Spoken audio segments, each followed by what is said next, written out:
This is going to sound like so much hate, and I swear it's not.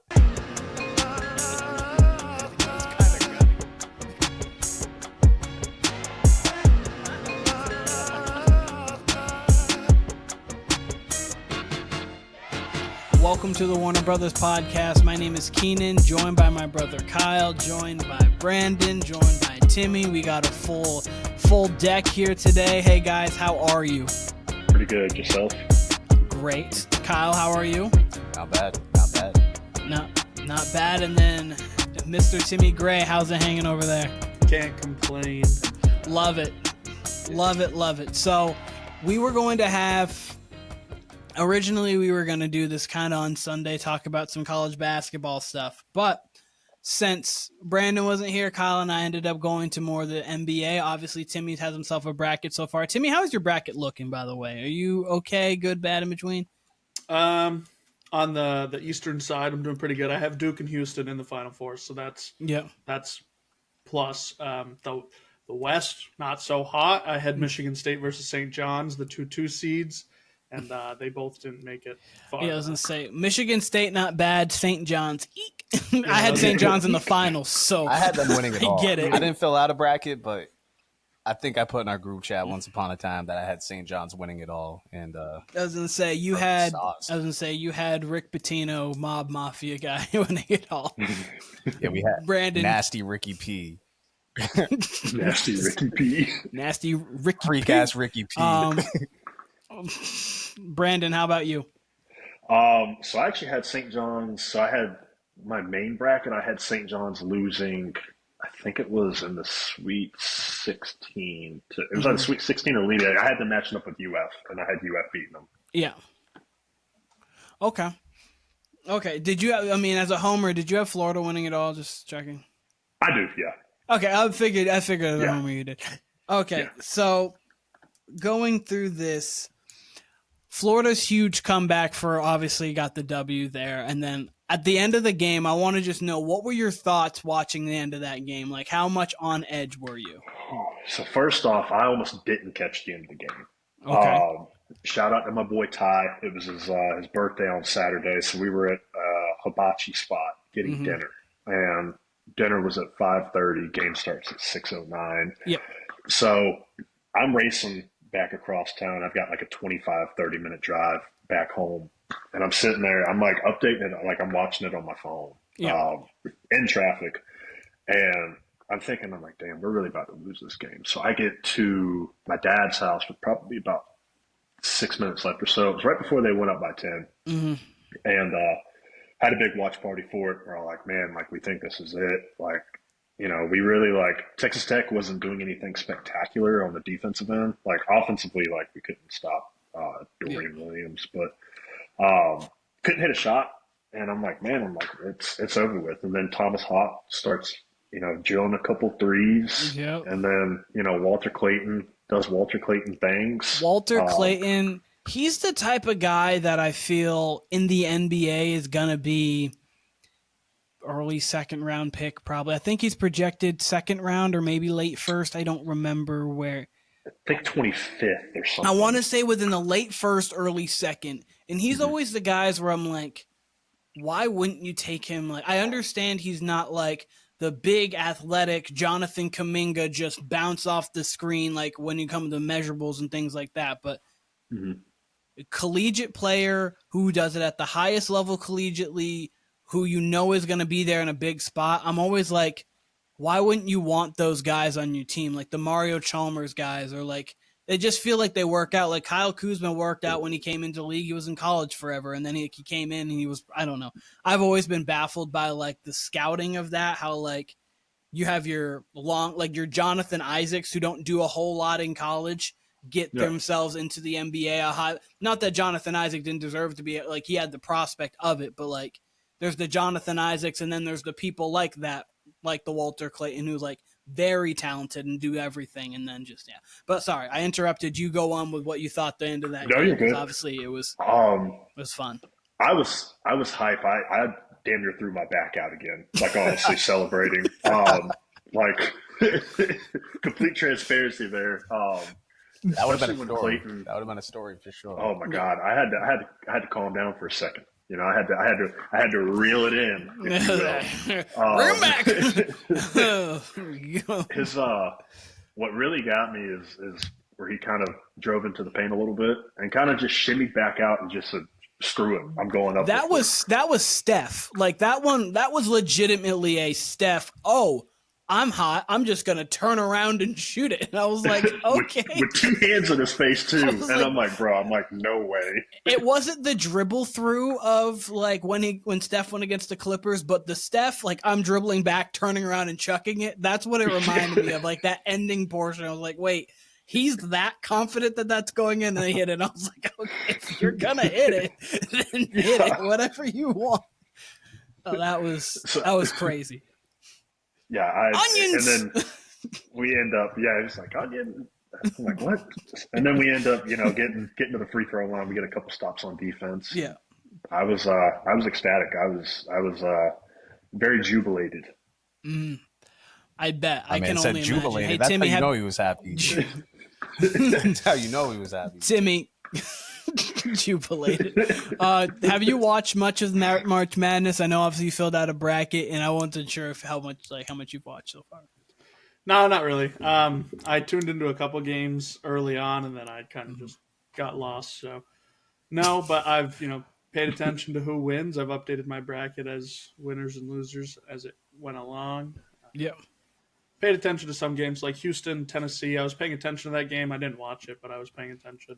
Not much to pay attention to. Houston dog walked him in the first half and just held on in the second. Yep. Not much to pay attention to. To show you how little I've paid attention, like I know we talked about it, but I was talking to our mom over the weekend, and she was like, "Yeah, we watched the Tennessee-Kentucky game," and I really just based off of us talking on here, there was no mention of Tennessee, so I'm like, "Oh, she's got to be talking about the NIT," and I'm like. Oh, you're talking about. You're talking about the. Damn, that's crazy. I'm like, you're talking about the smaller tournament. She's like, no, I'm pretty sure it was the big tournament. And I'm like, no, it's got to be. I was like, I have not heard anything about Tennessee or Kentucky. I'm talking to her she don't watch basketball like that. So I'm talking to her oh, that's cute. She thinks it's the big tournament, but it's really the NIT. And then I look later on, I see Tennessee. What, they played Florida, right? Or no, Tennessee played Kentucky, then Tennessee played Houston. That's right. Tennessee happens to be a 2 seed, that's right. And a lot of people's dark horses to win it all. That's right. So, and I texted her later, apologize, and I'm like, you're right. It was the actual tournament they're in. She's like, yeah, I know. I know that. Like, cool. It's like I know more than my son who does a podcast more than you, about dumbass. sports. Yeah, exactly. Your dumbass got a sports podcast, and you're talking about they're in the NIT. Yeah, they're in the NIT, aren't they? No, they're actually one of the 7 best teams in the country. No, that's what they are. No, that's funny. So Kyle, I obviously have been watching as much as possible. One other thing I wanted to mention about the men's side that I'm going to definitely ask about the women's side here just a second to see what you guys have seen and haven't seen. How dominant, do you think Duke is much better than the field, Brandon? Or how do you feel about that? Because I think that the win over Alabama might be one of the most impressive wins of the season. A team that averages close to 91 points a game, they held to 65. The defense has been so elite that they only have to get to 70 points for them. Mm-hmm. Obviously, Arizona was their big test so far, but Arizona pushed them, and so they had to show the offensive prowess. But defensively, they're insane. But go on. No, I agree. I do think they're dominant, but at the same time, I feel like it's March. Yeah, it's my thing is I'm waiting for them to slip up. I'm waiting for these guys, regardless of how Cooper Flagg and Kahn is and Malouch is, I'm waiting for that freshman moment. And it could, Houston, I think a lot of people are overlooking Houston. Mm-hmm. Houston is a nasty, nasty team. Great defensively, they do everything. There's some people that are saying, hey, I'm taking Houston with the experience, everything like that. And we've seen it before. We've seen loaded teams like Duke fall in the past. It's happened. I do, though. I do think Duke is dominant. I think they can attack you in a lot of ways. They can obviously space the floor. They can beat you up inside. They can protect the rim. They can guard the 3-point line on defense. Like, I think they're good. They're great, actually. I think it'll be interesting to see with them playing Houston, like what kind of results you're going to get. I think it's a race to 70. I would say roughly around 70. Like, obviously, I think both teams have the capability. They've shown that they could get over 70. But like, whatever team gets to 70 first, especially if it's a little comfortable, I think is going to win the game. Because this game also, I think this game could be 62-56. Because I just think both of them are that athletic defense. Like, there was a defensive possession for Duke where they were. Cooper Flag was guarding, I cannot remember what guard it was, but he was on a guard, ended up switching back to Grant Nelson, and then they rotated so perfectly to where it was like, this looks like NBA level, like locked in playoff defense. And it was like, they just look more athletic and just better than everybody else. But like, you're right, Houston's just physical, and they could muck up the game and make it something that it's like, how much of Houston's roster is made up of transfer portal guys, or are they more like have these guys been together? So I'd say majority of them are like their best player, like LJ Cryer, is like a transfer. Like I don't know off the top of my head, but I know they've got a couple. Like I know the Terrence Emmanuel Sharp has been there for 3 years. I'm looking right now because I'm actually not 100% sure. So Emmanuel Sharp is one of their best players, and he's been there for 3 years. I know Arsenault's been there for 2. I think they said 3 of their starting 5 are non-transfers. Yeah. Interesting. And then, I was gonna say they're a mix. They look like they're a mix of like, okay, transfers, not transfer, but they have a basis of people who are not transfers, and then they got people transferred in. Because. If this is a team that is made up of guys from the past, that would be the classic case of, all right, we got the talented team that's a little younger, like Duke, star-studded. They got the number 1 recruit, this and that. Usually that's a classic case of, all right, this team's going to lose to a team like Houston. But it does sound like Houston's got a mix of both. Fab Five versus Duke. Sure. And all the Calipari Kentucky teams of the past. I mean, it's very much a classic case sort of thing. If these guys have been through the ringer. That team that lost to Wisconsin, I think it was, on their undefeated season, like that kind of thing. For sure. So I'm very intrigued by that matchup. Not sure if I'll get to watch these Final Four matchups, but between the whole Cooper Flag thing, I can't believe how well he carries himself as a player at his age, at 18, as someone who's supposed to be a high school senior right now. Wise above his years, and like his game, like I can't wait to see him as a prospect.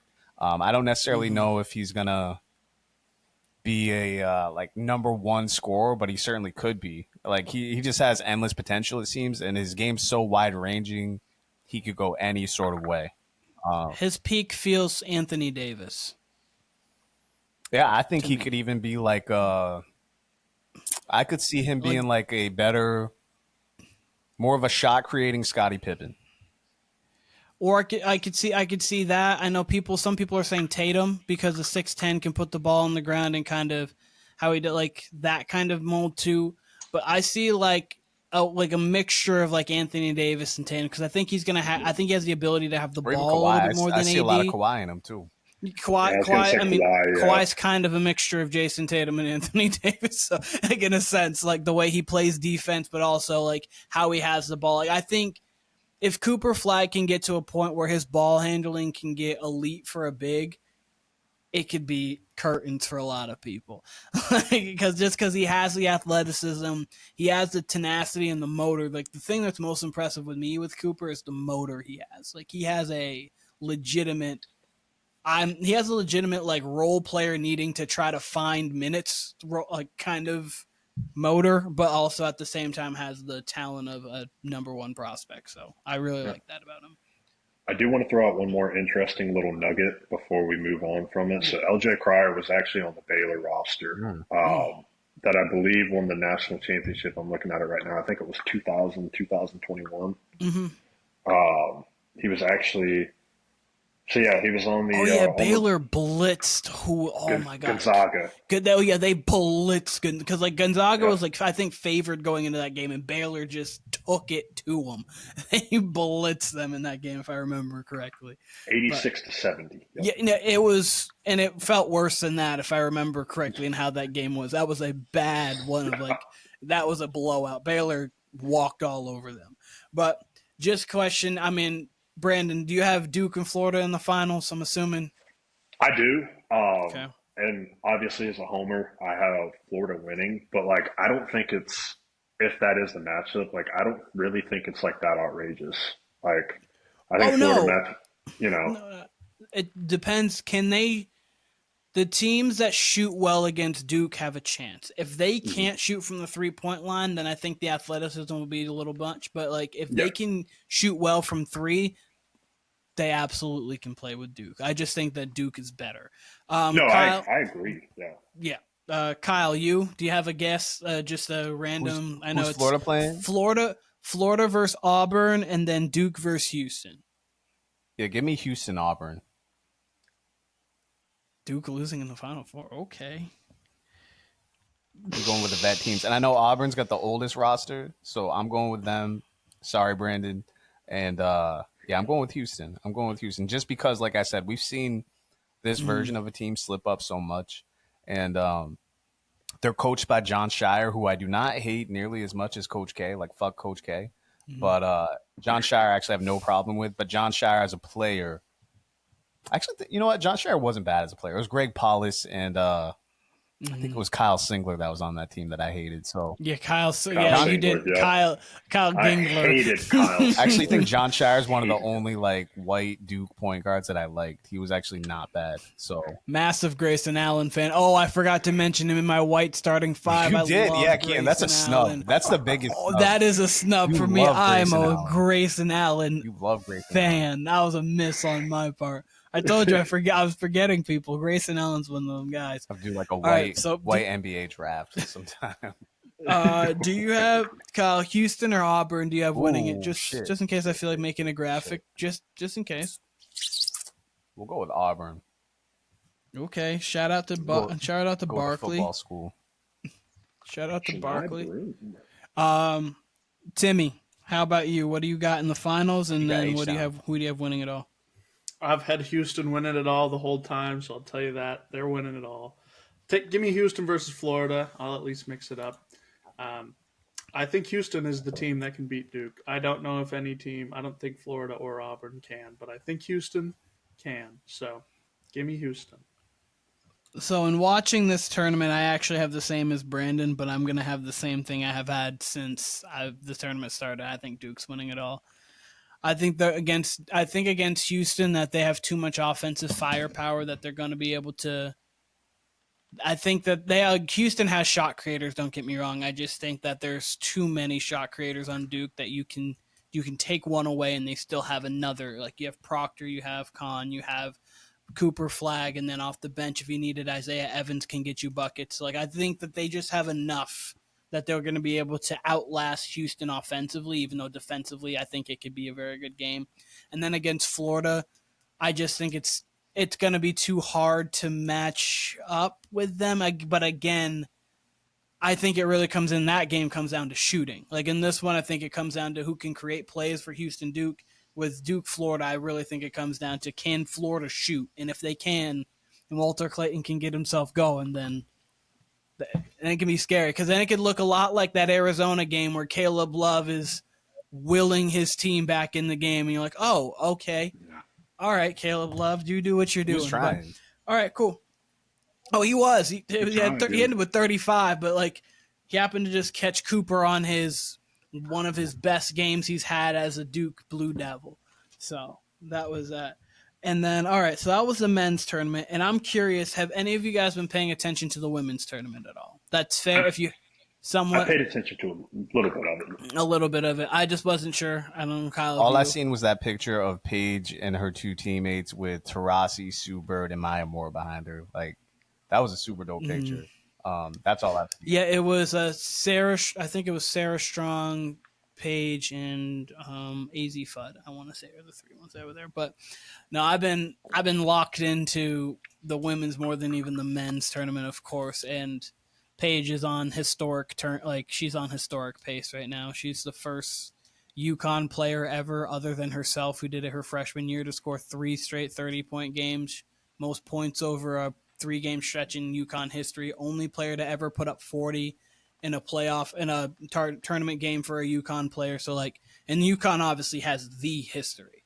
Obviously it's Tennessee, it's USC has long-term history, but UConn is 24 Final Fours, and she's doing things that literally no UConn player has ever done. So it's Paige has been great. This whole tournament, the women's side has been phenomenal. I'm not going to bore all of you guys with a bunch of women's basketball stuff, but it's been as good as advertised. The only thing that's missing is Juju, because you wish you would have had the Juju and Paige matchup. Other than that, though, what teams we got left? It's been great. So right now we got South Carolina versus Texas. So obviously Don Staley in there. The South Carolina actually hasn't been playing great, but they're still in the Final Four, if that says anything about how talented of a team they are. They haven't had a front-to-back good 40-minute game yet. But they have them, and then they play against Texas. Madison Booker has Roy Harmon. Madison Booker's playing great. She's female. She kind of likes to play a little bit, not the ball stopper that Melo is, but the way she works in the mid-range. It's she's all mid-range for the most part. That whole team is. And then you've got UCLA, which were the number 1 seed. They've only lost to USC twice this year, but they have Lauren Betts, a 6'7" center who is just dominant, with Kiki Rice, a guard that's good there too. They actually have Hami Hawkes' sister. Mm-hmm. She actually plays on the team. So she's trying to get to win a championship, because he won a championship as well, and then obviously UConn, the last team, which is, I think they're the favorite right now. They're minus 150.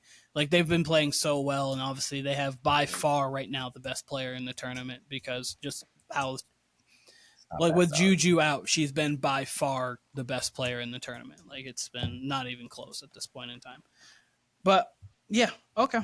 It's going to be good. I have UConn over South Carolina. I had UConn over Notre Dame, but unfortunately Notre Dame lost to TCU. I love TCU, by the way, but they're good. All right. Before we go into NBA stuff that I want to get into, we haven't actually talked about it really yet, and I'm surprised we haven't talked about it, knowing it was our favorite team. But Timmy, I'm going to start with your thoughts. What did you think about the Patriots getting Stefan Diggs? I think it was 3 years, $69 million, but only $26 million guaranteed. I don't mind the contract, because a lot of this contract is incentive. They can kind of get out of it after a year and not be too tied up into it. Now, I think that there's a lot of speech that the Patriots have said that is just not at all in tune with this signing. They came out and they said that they didn't want DK because they didn't want a demanding wide receiver. They didn't want somebody that could cause a problem in the locker room. Well, guess what? That is Stefan Diggs to a T. He has done this multiple times before. So I thought that was kind of crazy. I thought what kind of happened was there's a lot of players that, when given the opportunity to get traded to the Patriots, they said, nah, no thanks. Trade me somewhere else. We saw it with Brandon Ayuk. I believe that that's kind of what happened with DK. And this is kind of, we missed out on all the big names. Let's go get somebody that is an upgrade. Without a doubt, Stefan Diggs is better than anybody they got on the roster right now. So this is a good signing for them. They have money. They need to spend it. There is a cap minimum. A lot of people don't know that. You can't just hold your money. You got to spend a minimum amount every single year. So giving this contract, don't mind it. If they need to keep him on the roster for 2 or 3 years, go right ahead. They can easily afford it. Get Drake May a weapon here that might actually be good. Because Stefan Diggs, yes, he got injured.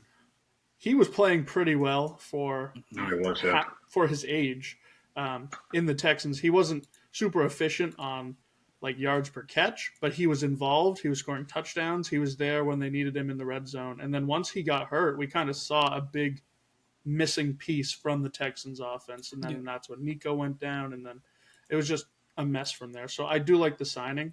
I think he's a little overpaid for his age. He is, I think, 31 years old, coming off of an ACL tear that happened in week 6. That's kind of spooky, but it's better than what they have last year. So I do like that. All right. Brandon, what are your thoughts before I move to Kyle? I thought it was solid. I saw the contract number and I was like, damn, that's kind of I thought it was a little pricey for I felt like you could have got him for a 2-year deal, 2 for 35, 2 for 40, like something, especially off of ACL. That's what I expected it to be more, 2 for like 42 with 17 million guaranteed. That's what like. If I would have said Stefan Diggs signed, that would have been the contract I thought of instantaneously. Go on. Yeah, but I didn't, from a football standpoint, like I didn't hate it because like you were operating with Demario Douglas, Kendrick Bourne, Jalen Polk, like guys like that, like Javon Baker, like young guys and guys that really, aren't proven. So I think in terms of giving him like a reliable target, that's great. Now, I think you need one more, like opposite of Diggs, because I don't know if Diggs is like, if he's still, got the route running capability that he had in his prime. Like, is he able to still get open like he used to, like that sort of thing? Like, because right now there's no other really besides Pop Douglas. Like, if you want to consider him a viable receiving threat, like there's really nobody else outside of him. So you got like Matt Collins and you got Kendrick Bourne. Like their receiving room prior to this move was bad. Now it's like average, decent. It's like decent to me is like average. It's like it might have been the worst in the league. No, it was. I mean, when Jalen Polk needs to be a number one, and he's like, I'm one of the best receivers in the league, and he's dropping like 6 passes throughout the year. Like, he is not great at all. But like, no, you're like right now, as I said with the Warriors, when I was like, people are starting to fall in line. Like, okay, now Pop Douglas can be your slot. Like, that's good. Like, we like that. He's a really good slot. He's not great as a number one. But you do need that one more. Like Matt Collins is going to play the 2, but you need like a 2, or you need really a 1 in Diggs to play the 2. But Brandon, you talk a little bit more on it if you have anything else before Kyle goes. Like I said, I like it. Like I think it could really open up the offense a little bit more. But like I said, I think they're going to need more. But I in terms of who else was available, like I think it was probably it definitely was the best receiver they could have went out and got. Yeah. All right, Kyle, you? I mean, it's whatever, honestly. I don't really have an opinion on it, to be honest. Diggs was someone who, going into this Houston term for him, I was like, whatever. You know what I mean? It worked out because it was Nico and Tank Dell in the receiving core with him. So I thought, like Tim said, that worked out beautifully because then you don't really have to get open. They're creating space for you. Because there was a lot of people saying coming out of Buffalo, like, oh, it's Josh Allen not giving him the ball. And I'm like, nah, I don't think this guy can get open anymore. And look, you got Cooper Kupp going to the Seahawks, who was producing at the beginning of last year. And then second half of the season, there's a lot of stats saying this guy can't get open at all, right?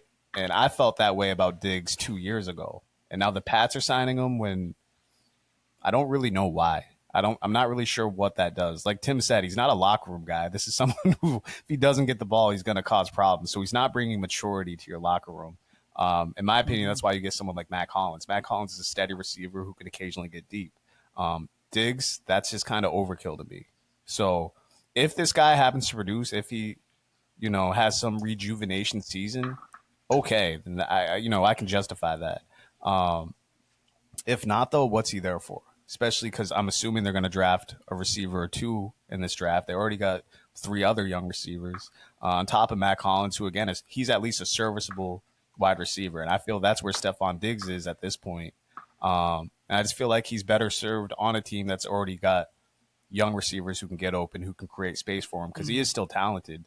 But it's not like he's a guy that you're going to reserve space for just to, like, call plays for, right? He's going to be getting plays in very limited situations. He's at a different part of his career. It's possible that Robert Kraft brought him over just to, get some Cardi B on there. There was a video of him perform, like he was on stage with Cardi B looking crazy. I guess it was an older video, but I thought it was new. But I still didn't know Robert Kraft can move like that. But I don't know. I honestly, yeah, I honestly had no opinion on it. When I saw it, I was like, whatever. I don't see why we got him. If it does end up being a plus, cool. but I don't understand it when you're going to get receivers in the draft anyway. You guys are saying he's an upgrade. He might be, but he also could be like exactly where our receiving room was last year. So I could see it going either way. But maybe he's turned over a new leaf. Maybe he will be that locker room guy. Maybe he will, bring some veteran presence to that locker room. If that's the case, then it's worth it. Yeah, no, I definitely agree. And I think like that Tim said, they can get out of this after 1 year. So in that case, this could be a guy that makes it to week 8 and they cut him or they trade him for a 7th round pick. So it really doesn't matter. And that's why I like it. It's because at first when I saw the 3 for $69, I was like, I don't like that. What's the guarantee? And then when I figured it was $26 million, you can get out after 1 year and not really hurt your cap. And also you're the Patriots, so that means you have endless amount of cap space right now because you're not paying anybody. So it was like the contract to me doesn't matter really because the contract is nothing that's gonna like bind the Patriots up for years. Like they overpaid for a couple people, but they had the money to overpay for a couple people and not hurt them going long term. So that was whatever. I like the fact that the Patriots got Diggs because he's the only person on the roster that has like number one experience. We don't know if he still has the capability, but like at least he has number one experience and where I can at least mentally go in and think, man, Stefan Diggs was once really good. Let's hope he can get back to that. I can't go into like, man, let's hope Kendrick Bourne gets you 1,200 this year. Like it's really tough to convince myself as a Patriots fan to be like, man, Pop Douglas, I might feel Cooper that way. Kupp, let's get him. I might feel a little better about it though if he wasn't coming off a torn ACL. The fact that you're compounding the fact that you're compounding his lack of production with a torn ACL.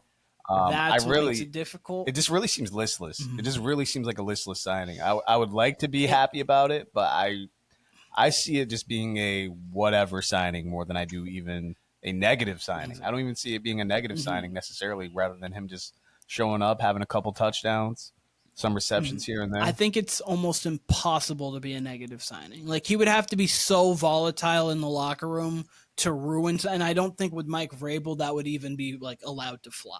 So like I don't think there was a place for this to be a negative. So I think it was a low risk, medium reward. For me is how I have this because I don't think there's high reward capability, especially coming off an ACL. I also was a little shocked too. I mean, I guess people are out on him a little bit more, but Amari Cooper is still out there, and that was a guy that I thought I'd much rather have good route. I'd much rather have a really Cooper good route. Diggs. The injury history with him is a little bit up. I mean, obviously Diggs is coming off an ACL, so I'm not trying to make it seem like he is not on an injury, but like the injury up and down with Amari Cooper. It's a little and then obviously he didn't produce at high levels in Buffalo last year, but also you threw him in halfway through a season. They still have a playbook. They obviously were a run first team more so last year than a pass first team, so that kind of makes it different. But the way he can run routes, but he can also get over the top a little bit, I think with Drake May, a guy who you're like, okay, I know on 3rd and 7 he can get me 8. I think that would probably have benefited too. But if Diggs can get back to at least what he was in Houston, I think it's definitely an upgrade. I don't know. Does anyone have any other points on Stefan Diggs before I move on to my next point? I got nothing on Diggs, but I got something on the Patriots, which kind of ties into it. Yep. How would you guys feel if they're at 5 or are they at 4? If they took McMillan right at 4. So obviously, if McMillan's the thought pick, that means Abdul Carter and Travis Hunter are both gone. Because of course, like, if both of them are there or one of them is there, both won't be there. But like if one of them is there, I think that has to be your pick, regardless of who it is. But if not, I think it's between McMillan and Will Campbell. I understand that short arm Will Campbell is getting like it matters. Like I've never in my life thought to myself, man, this guy has a little bit too short of arms. He won't be a great tackle, even though he went 27 games without allowing a sack in the SEC at LSU.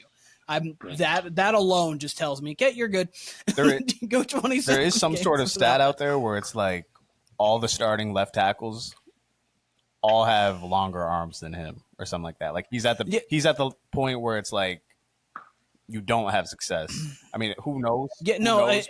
It was so. Here's the thing: at the combine, it was like 32 inches and 5/8, and that's low. And people like at least 33 and above, then you're okay. And then at his pro day, he was 30. He measured at 33. I don't know how his arms got longer over like in 2 weeks, but his arm, like he get the Space Jam stretch, and he got longer arms. But like which is why I'm like, no, it's crazy. I know, but like it's one of the things where I'm like, wait a second. Like I'm just gonna take your play. Like again, you're in the SEC, so you're playing Alabama, you're playing Texas, you're playing all of these teams that have first round draft picks littered everywhere, and you're not allowing sacks at all. I can take that to the bank. You ain't facing Myles Garrett though. That's a difference. I mean, okay, so here's the thing: no one's blocking Myles That's Garrett true. one-on-one. That's true. But I'm saying no one's blocking. I'm saying the greats. No one's blocking one-on-one. Like I'm not saying, hey, 100%. There's Micah. Got him. 100%. But you know, if the arm length matters that much, to where you can at least contain them for a couple of possessions here and there, you know, it might. Be. So that I was gonna say that could. I mean, I guess that could hinder something. But again, like. I know it's hard, like, but just if you're in the SEC and you're doing that well, I think I have to take that into consideration, because like that, I mean, obviously the Big 10, yeah. Ohio State, everyone, Big 10, yeah, Big 10. Yeah, Big 10. Yeah. Sorry, I don't know why I was getting that mixed up with the Big 12 in my head, but Big 10, like, I mean, you got Ohio, you got Ohio State. I'm counting Notre Dame because there's Notre Dame, Penn State. Like, you've got these teams lists starting to come. So like the Big Ten's like kind of nasty too, but it'd be between that and McMillan. And I kind of wouldn't mind the McMillan. I just think that you need somebody to block for Drake May at some point. But I wouldn't mind McMillan alongside with Diggs, and that would actually make me a little happy. So I do propose one player. If you don't want Will Campbell, if you actually want like a bona fide tackle, it might be like 2 or 3 spots high for him, but Armand Nimbu from Missouri. If you want like an extremely good tackle, like I think he's gonna be a stud. Like he's got all the measurables that you want in a tackle, and he's also got that SEC pedigree too. Yes, with playing in Missouri. So like if that was the case, you could trade down and something like that for it. But Timmy, to answer your question, I would definitely be open to McMillan, and I wouldn't be upset if they went the Bengals route and been like, we're going to forego the tackle that we should get or the offensive lineman we should get, and we're going to get this very talented wide receiver to go along with our young ascending quarterback. I wouldn't mind that. Okay. Just going to say it out there. Anyone can speak first. Tush Push. How do we feel about that trying to get banned?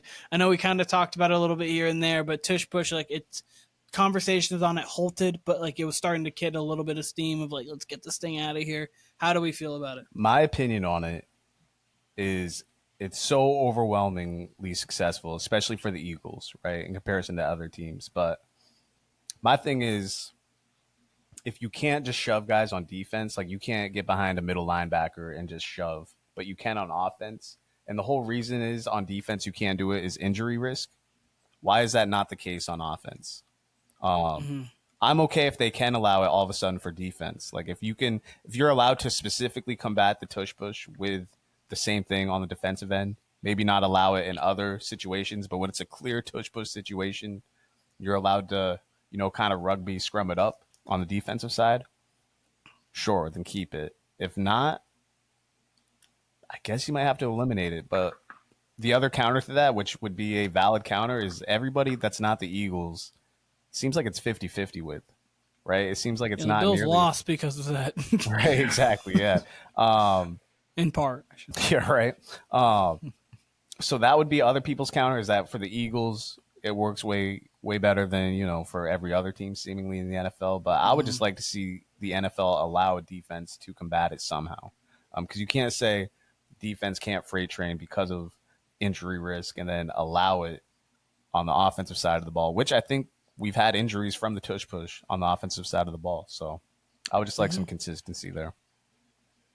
Fair. It's pretty much my exact opinion with it, is you got to kind of, if you're going to say it's bad one way, you got to say it's bad the other way here. Yeah. I think what they're likely going to do is, I don't think they're going to ban the play. I think what they'll say is they'll tweak the rule saying that you're not allowed to push offensive players immediately off the snap of the ball. And then whoever's in the backfield is going to have to wait a good second or two before they get into that pile and start pushing, which might make enough of a difference to where teams can actually play defense against it. Mm-hmm. If they're trying to claim that it's like a safety thing, then exactly what Kyle said, you got to put your money where your mouth is. We see this with a lot of things, like defensively, right? They got rid of the hip drop tackle. They didn't actually really call it this year, but they did say like that is now illegal. Mm-hmm. But you can still chop block. You can't chop block them if they're engaged, but I could still break your knee if I chop block you the wrong way. So if you're going to say it's a safety concern, let's say it's a safety concern and get it out of there. So. Yeah.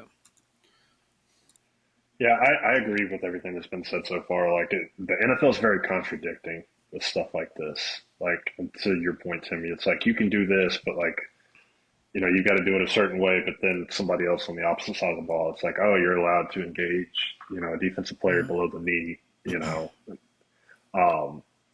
do think they're going to tweak it a little bit, and I do think that there's going to be a rule that, hey, there's a certain amount of time until you can push another offensive player, past the line of gain or past the line of scrimmage, should I say. But I really honestly wouldn't be surprised if they don't do anything. Like if they just if it was just drops and like you never heard anything about it, for the rest of the year, like I wouldn't be surprised. Mm-hmm. But even then, like I really if they ban it, great. If they don't, oh well. Like if they don't ban it, then teams have to figure out a way to stop it. Like put your heaviest players there, let's, maybe bend the rules a little bit, Yeah. But I'm kind of 50-50 on the fence. Like I'm like, whatever. If they ban it, they ban it. If they don't, they don't. I'm kind of in that boat, but the more I think about it, the more I'm like, Timmy, what you said, I actually think is like probably the route that they do go. But I think if you go on that route, just ban it. Like if you have to put so many stipulations behind the fact of like, okay, so you can do this, but you just need to make sure it's this time and this time here, and like just ban it. Like it's not that big of a deal. Like I'm sorry. And no one, like at the end of the day, too, no one wants to see the Commanders and Eagles in the end zone for 3 minutes, 3 to 5 minutes of like real time, just like with the guy trying to time the snap and like I can't blame him. Like how else are you gonna how can you really stop it? I mean, the Eagles have the personnel for it, and you've seen obviously, you saw the Chiefs stop it against the Bills in the playoffs, and then you saw the Chiefs not be able to stop it against the Eagles, and then Chris Jones get injured. So like obviously you've seen, hurt, I should say, because he did come back in the game, but like it's in a position right now where I don't have too much of an opinion either way on it, because I do think it's more so an advantage Eagles rather than an advantage league. Mm-hmm. But which is why I don't have too much of a problem, because the Eagles have found a way that they can actually enhance their ability to win football games. So, like, I can't hate on them for strategically doing that. If I did, then I'd have to hate Bill Belichick, because that's what Bill Belichick lived for. It was like, let me find my way to try to bend the rules as much as possible and not break them. We're going to, like, step almost all the way over the line, but be right there to where it's not. So I can't hate like that and then hate this, but I think it's a smart football play, truly. Like what Brandon said, I could see them definitely leaving it because it didn't get enough momentum after the first year of success. You know what I mean? It seems to be more and more gradual where people are talking about, okay, let's ban it. Like, because normally if that was the case in the NFL, like if they really thought it was an overwhelming advantage, it'd be gone. Yeah, it'd be out by now. I actually think the best case scenario for it was the AFC Championship game. I think that you had another team in a high leverage spot try it and it not work, because then you're like, okay, it can be stopped. Like I'm not even trying to be stupid here. Like I just think it's funny because I think Josh Allen definitely got it, but you're by right. Rule, yes, they did stop it. They did stop it. But like you're right. I think that here was a chance that he actually did. Like I think he got it too. But like the Eagles make it so there's not a question. Like he got he's getting yard. Like if you get like 6 yards on the play, like consistently too, I think you can't be too good at the play if you want to keep it honest. Like Tim said though, you don't see a lot of teams properly scheme against it. We haven't seen a good that's the tush push stopper. Granted, you probably don't have as much nose tackles on your team as before, but Tim, what you got? Why are we not running field goal block against Yo, the for tush real. push? Like, why are we real. not 10 on the line real. right now? That's what I'm if saying. If they're going too. to pitch it out, we're overwhelming them, and we're going to beat them in the backfield. Like, I don't. We do need pump block, field goal block. We do need that against the tush push. We do need. That'd be hilarious. That's hilarious. The tush push stopper is on his way to the NFL. Somebody's going to draft Desmond Watson in the 7th round from UF, the 460-pound defensive tackle. And He'll go earlier. That's right. He is the tush push stopper. Tim, that's one we were talking about. Oh no, he'll go 3rd round of the Commanders because they have to see him twice a year. So I think the problem is the Eagles could draft him and just give him the ball. And Exactly. Then tush stopper. Tush this push. Push this tush, whichever. I'm thought push Jalen that Hurts was tush, crazy. I tell you. Stop this guy. Stop, big boy. Not to generate a damn earthquake in the stadium. Real quick, before we move on to any other Stop, Big Dom. Big Dom, man, Big Dom running the tush push.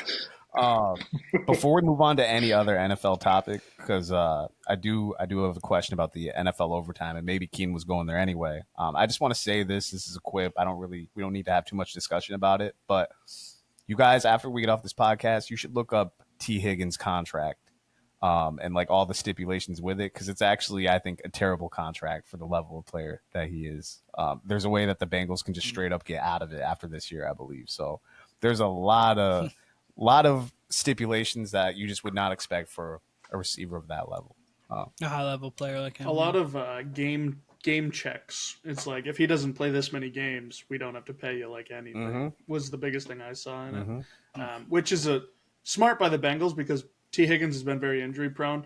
Not actually prone, but like if his hammy's not feeling 100%, he will sit out for a month to make sure it is. So, very smart on the Bengals part.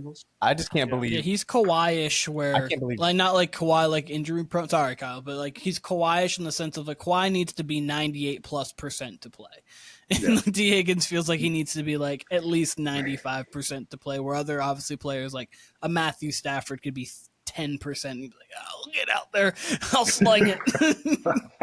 I just can't believe his agent actually like approved that, accepted that, brought that back to T, and everyone was like on board with that. So that's crazy. No, absolutely. That's how Maybe he it was. miraculously plays 17 games this season. Maybe it was all a hoax to get a contract. He just wanted to get the money. Kyle, I was actually going to go to the NBA, but you said you wanted to talk about the NFL overtime. What did you want to talk about? So they switched that to the playoff rules, right? So Yeah. each team's going to get a possession.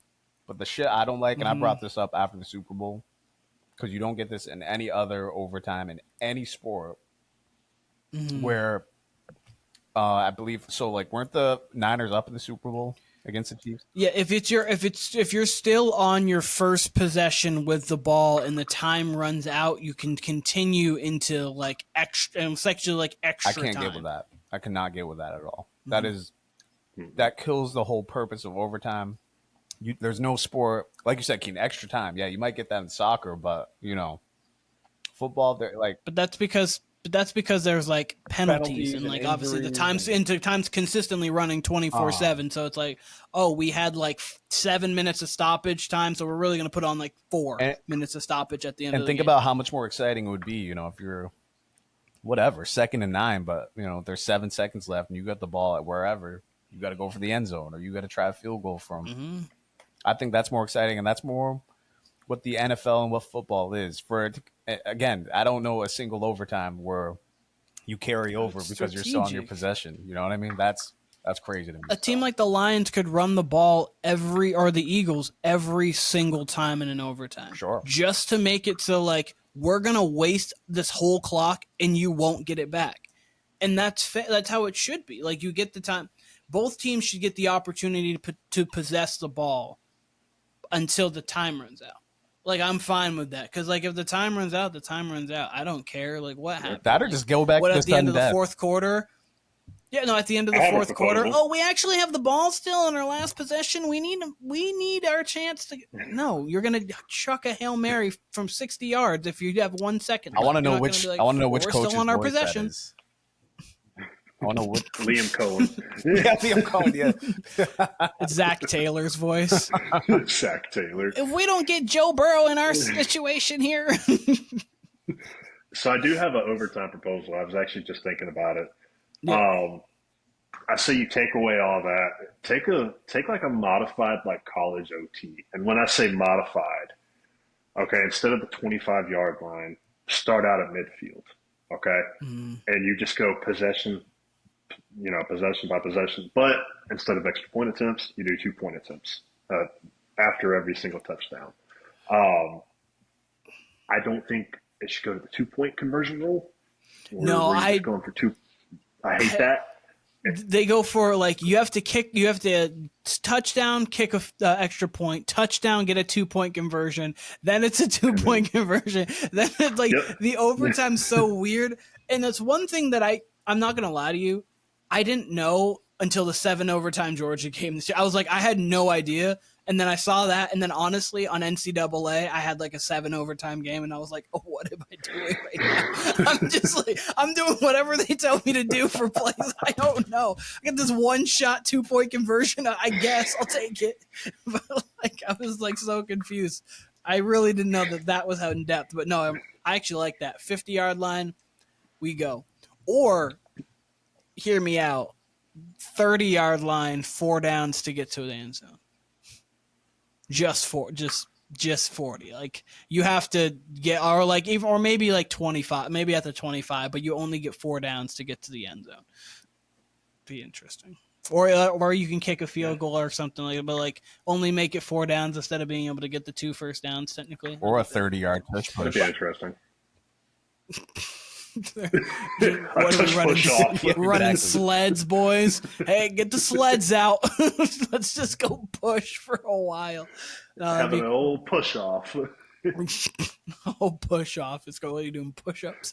Whoever can doing the most push ups will win this game in the off. That's funny. All right. So we obviously talked about college basketball. We talked about the NFL. We got to talk about the NBA here before we get out of here. And we saw 2 phenomenal games yesterday. We saw Steph Curry put up 52, 10, 8, and 5.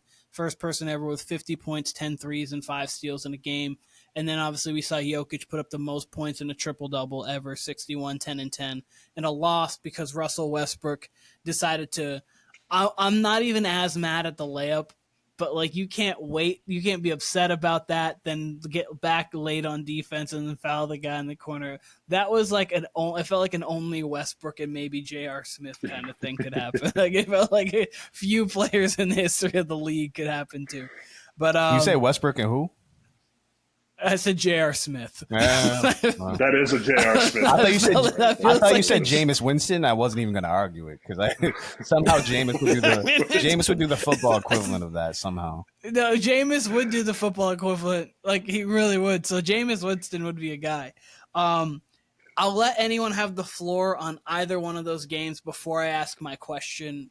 That kind of sparked it from there. But like either game, you can talk about what your thoughts were on Jokic, Steph, the Grizzlies, that whole whatever, the Timberwolves Nuggets game, whatever you guys want. I'll go real quick. I'm gonna go. Okay, go ahead, Patty. Go ahead. Okay. Go ahead. You got it. I was just gonna say Steph. Like for Steph to be like, a lot of people talk about LeBron at 40, which is great, but like I think Steph should get a little bit more attention. Mm-hmm. Like especially doing what he's doing. Like at what 36, 37 now. He's 37, like, yeah.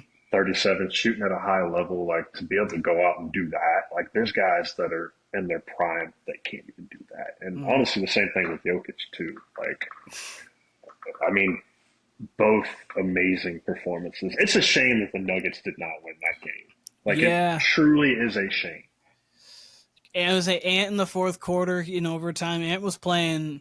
He went in the fourth quarter with 10 and ended with 34. Like he really went off in both the fourth quarter and overtime. And the thing that you were saying on Steph before I let Kyle go was it is amazing. Like he's had 10 30-point games since 50-point games since he's turned 30, which is the most ever. That's more than Wilt, more than Mike, more than everybody. Like it's weird because he's been such an NBA late bloomer because of his ankles. Like he just like a lot of these guys you see like now obviously or like LeBron, Luka, Tatum. Like Tatum's already got like 5 all NBA first teams. He's only like 28. Like Steph really got going at 28. Like his first season was like, oh, sprung onto the scene in 12, 13, and then like 14, 15 and on for the last decade he's been Steph, of course. But yeah, no, it's crazy that he's doing this at 37 and like he's still maybe the most well-conditioned athlete in the league with how much he runs around the court and then still putting up 50. Yeah, man, there's still nothing like when Steph has one of these games. And then on top of that, he had the rebounds and the assists. Like he just had an insane stat line. You mentioned the 5 steals. We're lucky to still have him doing this at this high of a level. And I cannot wait to see what he does in the postseason. On the Nuggets T-Wolves side of things, I mean, it's crazy because, I mean, if you do that same exact play 10 times, I think that's the one time Westbrook probably smokes a layup like that. I mean, I don't even know how he missed it, honestly, because he got it right at the rim.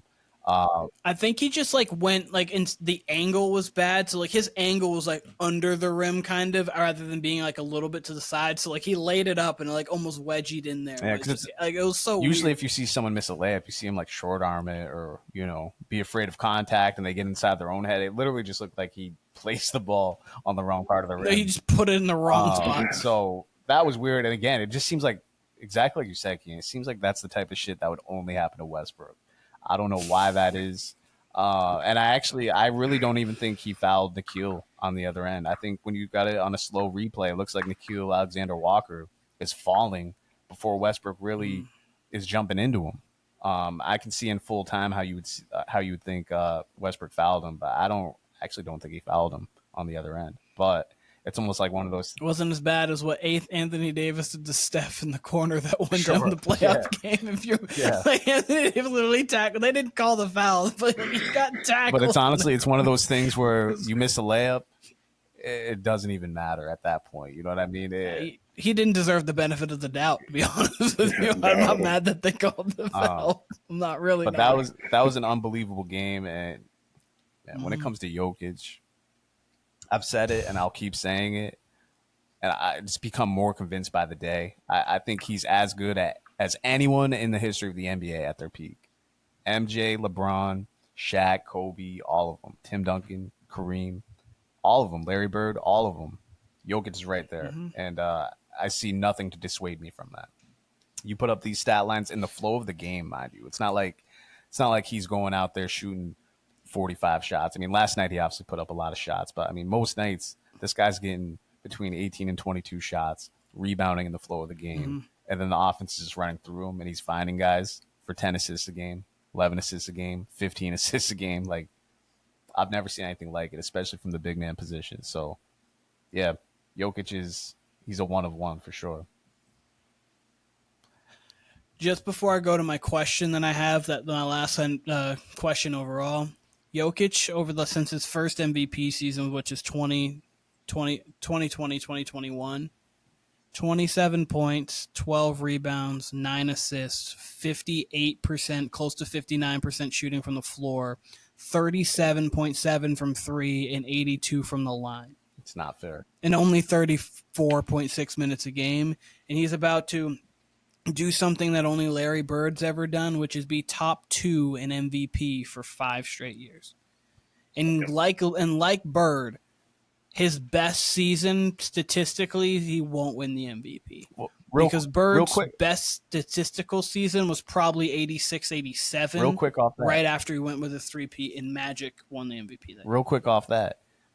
Let's say Jokic only has 1 MVP or maybe 0 MVPs to his name. Do we think he wins MVP over SGA this year? I don't, only because of the record. Just because Shea's putting up 33, 5, and 6, and his team could win 70 games. I don't think you can't. Like, I think 65 wins to me is like such a threshold of like, there have only been like 3 players ever to get to 65 wins and not. I want to say Paul Pierce, or no one on that Celtics team in 07-08 when they got to 66. Kawhi Leonard, which would have been the guy when they went 67 wins, but that was the year that the Warriors went 73. and then I think the Celtics last year got to 65, and that was the only other team. Those are the only 3 years. I don't remember if the Celtics did get to exactly 65, but those are the only 3 years in the history of the league where if you don't get to 65 plus, you don't have the MVP. And I just think that if the Nuggets had 58 wins and then the Thunder had 66 or something like that, then I got it. But like they're 15, they could have stopped playing like early March and lost every game and still been the 1 seed. Like I think they're so far and away the best team because of Shea's brilliance that I would have to give it still to Shea, personally, for me. Okay. So that brings into my last question real quick. Timmy, I'm gonna maybe start with you if you want to start with it. If you don't want to answer the NBA question, don't feel against. Who are the 3 scariest players in the league? So say you're in we're going into a playoff series and you're like, I don't want to play against these people. Like, who's the 3 scariest players in the entire NBA? I feel like this is a bad question to start with me for. I think Jokic definitely has to be one of them. I mean, he's proven it year and year and year after every single year, pretty much these last 5 years, that they can go toe to toe with anybody. The year that they won the championship, they were kind of like schooling people in series, right? They weren't losing many games. So no. I think I'd probably put him 1 just because he really does elevate his team so much. I got to say Anthony Edwards. I think he can just get hot, and then all of a sudden, next thing you know, he's taking over games. Love him as an athlete, for sure. 3 is tough. I think I haven't seen it yet. I don't really watch basketball, but I haven't seen it yet. But I definitely would not like to play against Luka. He was amazing in Dallas. We haven't really seen that ceiling game for him in LA yet. But if it happens, April 7th. It could be. It could also 9th. happen like in the playoffs. Or 9th, sorry. Thank you, Kyle. April 9th. Circle that date. If he's out there dropping like a 50-point game in the playoffs, that's something you don't want to see. So I'll give you those 3. I mean, I'm like I said, not much of an educated basketball fan, but I feel like that's okay a pretty educated list. I'm not gonna lie. That's pretty educated. Pretty good list, Timmy. That's a lot of people's list would include or at least would have 1, or if not 2 or 3 of those 3. So that's not a bad list. Brandon, you next, and I'll go to Kyle, and then I'll close. All right, so if I'm picking 3 that you don't want to face in the playoffs, 1's definitely going to be Jokic, or one of the 3 is definitely going to be Jokic. And no disrespect to Ant or Luka or Shea or anybody like that, but when it comes to playoffs, I'm going to take LeBron and Steph. Like, I mean, it's just a different animal. Like, I don't care that LeBron's 40 years old. I don't care that Steph's 37. I don't care. You've always had to go through Bron and Steph in the playoffs, and they're going to be there until they retire. Bron's a different animal in the playoffs. Steph's a different animal in the playoffs. Like, it's so much harder to beat the teams that those guys are on because these guys have been there before. They've been there countless times.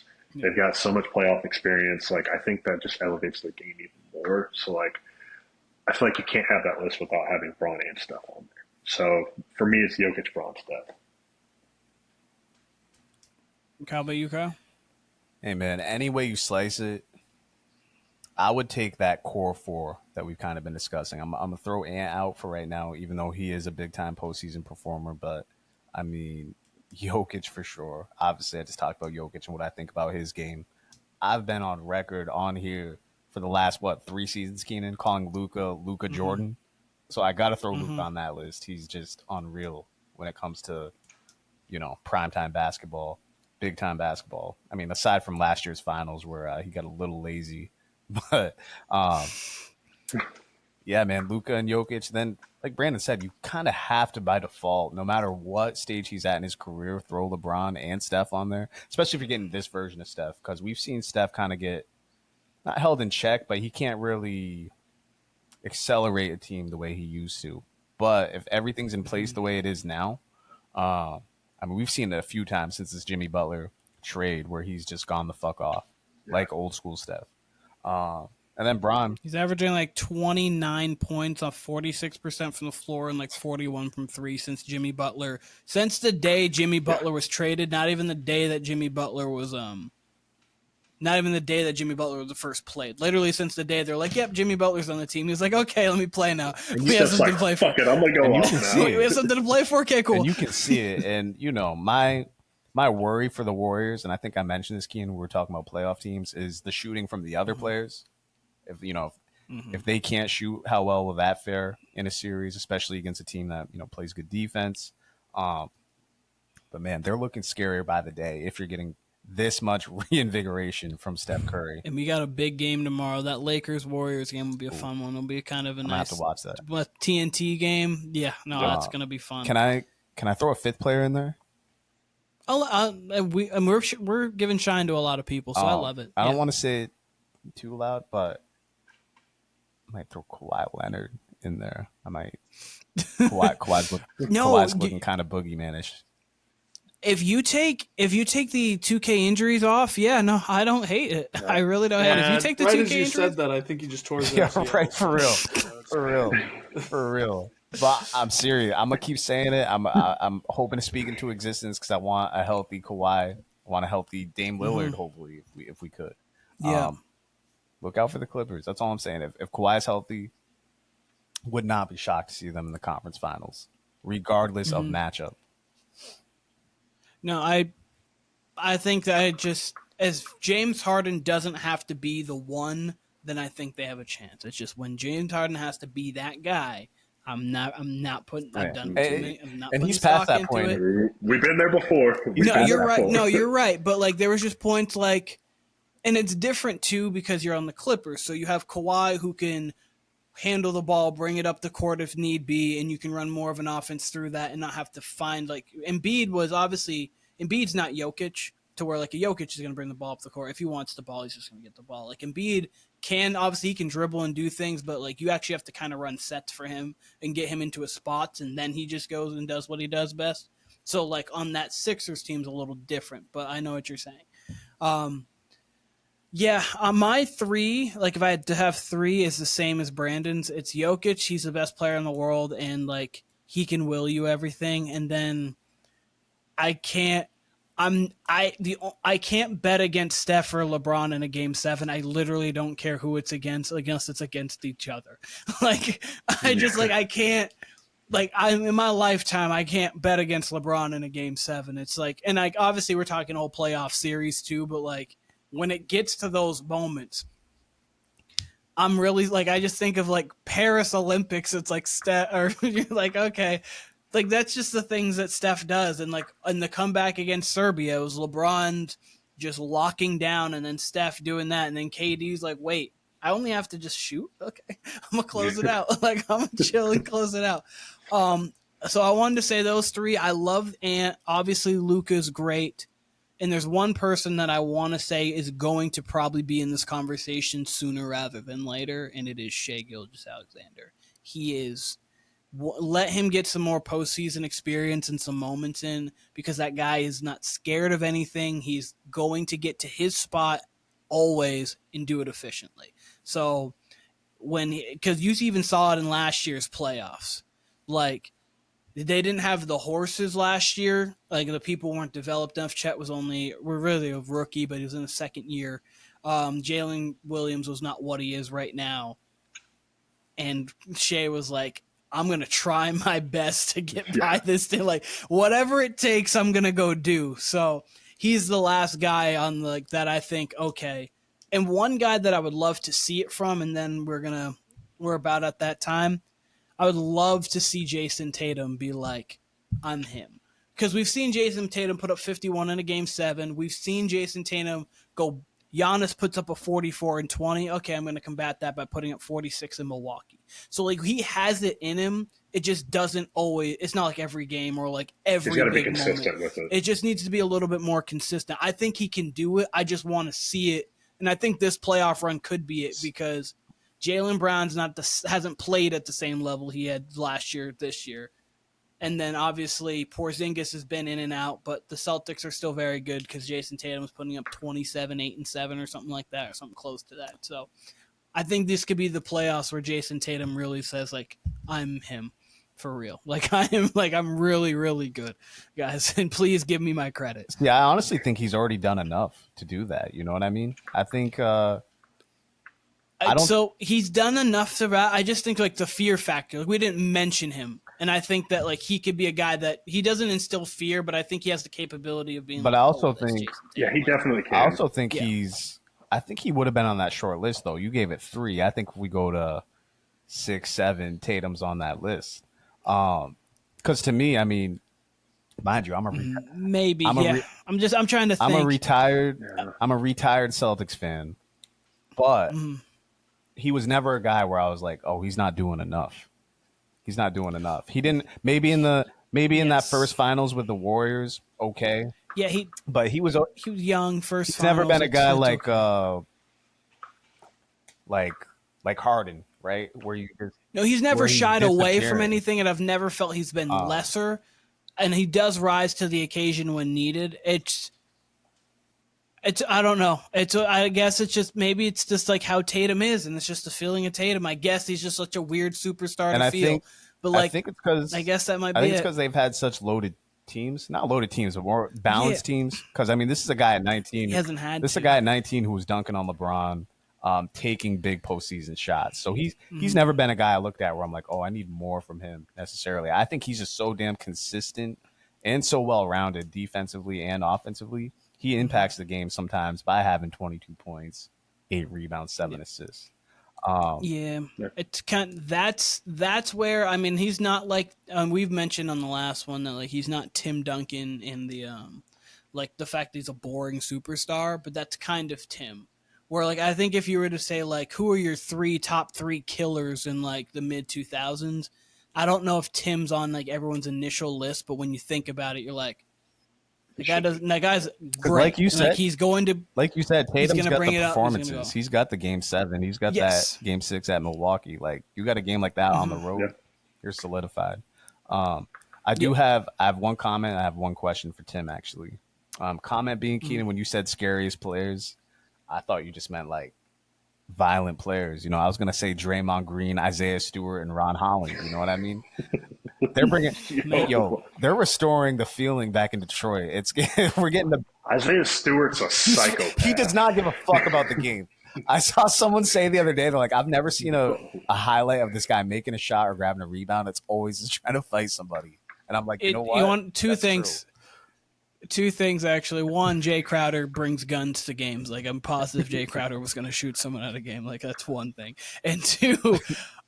Funny enough, on First Things First, they were actually bringing it up because they were bringing up the like Kevin Wildes does this Weird and Wonderful where he'll bring up like a good highlight and a kind of weird highlight and then kind of go back and forth. Kevin Wildes is great, and he was talking about Isaiah Stewart, and they ended up just laughing about it because of how he phrased it. He was like, "Yeah, Isaiah Stewart was a really good high school player, scored a lot of points," and like Bruce Arden and Nick Wright were like they laughed because.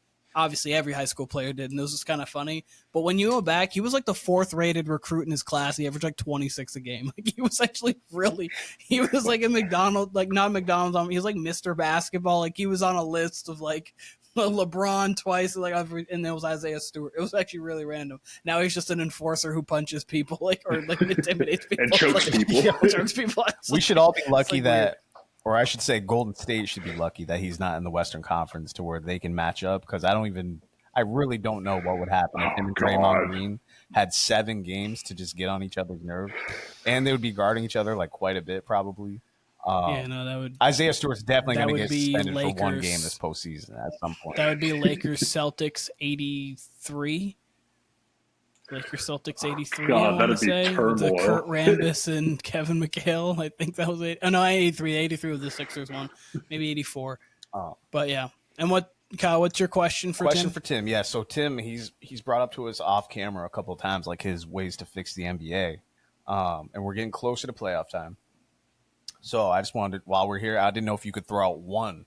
Maybe give it to us in shorthand. So throw out one way for you to fix the NBA. I know I'm putting you on the spot. I don't know if you got it like all laid out, but give us one if you can. I'll give you two, just because the one that like needs to happen, in my opinion, is the season does need to be shortened. 2000%. Like I don't think 82 games is like good, because we have no superstars willing to play 82 games. Even the ones that are like MVP frontrunners are still like, yeah, I'm going to take a rest game here and there. So even if they could shorten it down to like 70 games, like that's not that big of a deal for them to be able to just 70 games is enough. That should be plenty. You know, this isn't MLB. We don't need 100 freaking games to play or whatever. But that seems to be a lot of people's fixes for the NBA is if we have less games, maybe every game will be a little bit more entertaining. Maybe more people will play. So that'll be one. Two, I've been thinking about this one a little bit more. I'm going to take a little page out of the NFL's book, and we're going to call it the NBA World Tour.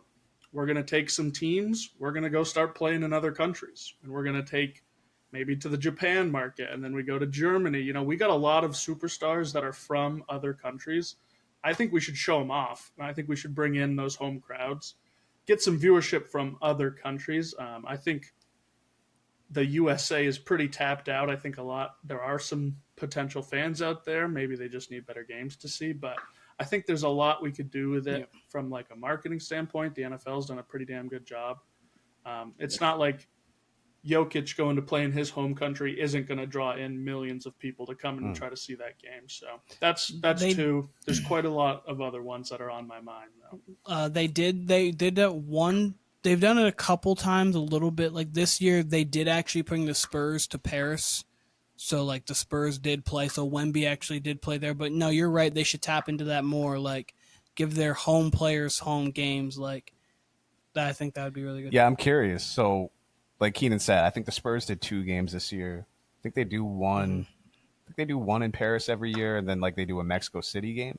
Are you saying like maybe even do like, I don't know, let's say we'll keep it with the Spurs. Spurs do 4 games in France, and then maybe in China, the Lakers do 4 games, Lakers and Warriors or something like that. Like, are you saying extended type series almost? It has to be almost like a week-long section of the season for a good chunk of the teams to say, okay, these teams are going on the World Tour. First, they're going to be in Japan, and maybe the Lakers play the Warriors. Then the Lakers are going to France, whatever. It's kind of be hard for them to be like, oh, on Tuesday we're playing in Japan, but then Thursday morning or Thursday, whatever, we're playing back in Toronto, you know. So I think they got to do it in a way so, you know, maybe half the teams, the more popular teams, the teams that are winning, get to go on these runs and go play in front of the rest of the world. There's definitely a way they could do it. And it would come with shortening the season, you know, getting 12 games out of there, like I said, gives you more time, more rest, get rid of the jet lag, let these guys play. I like it. I actually have one last comment, Keenan, before we sign off. It has to do with both the NFL and NBA. Don't know if you guys saw this, but triple header on Christmas this year for the NFL. Yeah. 3 games. I didn't see it. They're taking over the slot. Nice. Hopefully it actually works. It actually streams. And you say last year the NBA was much better than the NFL on Christmas Day. The NFL was really boring on Christmas Day for the most part, and then the NBA was actually really good. But alrighty. Well, this was the Warner Brothers podcast with Brandon, Timmy, and Kyle. We appreciate all of you guys on Instagram, we have, oh my God, I almost forgot, YouTube, TikTok, all Warner Brothers Podcast. If you guys could like, rate, comment all there, like, rate, comment all there. We appreciate everybody. And we'll see you guys very soon.